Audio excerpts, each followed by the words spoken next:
কেন্দ্রীয় সংসদ সহ হল সংসদে অনেক নারীরা প্রতিদ্বন্দ্বিতা করছেন, কিন্তু দুঃখজনক হলেও সত্য যে এই সকল নারীকে সামাজিক বিভিন্ন প্রতিবন্ধকতার পাশাপাশি মানসিকভাবে হেনস্থা করা হচ্ছে। সেই হেনস্থাটা করা হচ্ছে কিভাবে?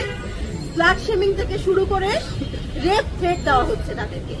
সেদিনকে আমরা বারবার আহ্বান জানিয়েছি, আপনারা আপনাদের যে কমিটি আছে হলগুলোতে, যে মানুষরা আপনাদের জন্য কাজ করে তাদের যে তালিকা আছে সেই তালিকাটা আপনারা স্পষ্টভাবে উপস্থাপন করেন আমাদের কাছে। শিক্ষার্থীদের জানান আপনাদের জন্য তারা কাজ করে, কিন্তু তারা বারবার এটাকে ডিনাই করেছে। তারা এগুলো সামনে আনেনি, নামগুলো সামনে আনেনি, এবং এর পিছনে তাদের কি রাজনীতি আছে জানি না। যখনই কোনো একটা তীর তাদের দিকে ঘুরে যায়, তাদের বিরুদ্ধে চলে যায়, ওই মানুষটা দীর্ঘদিন যাবৎ তাদের সাথে সংশ্লিষ্টতা থাকলেও তাকে ডিনাই করে দেওয়া হয় যে সে আমার দলের না। এইভাবে একটা বিশ্ববিদ্যালয়ের সুস্থ রাজনৈতিক চর্চা কখনো চলতে পারে না।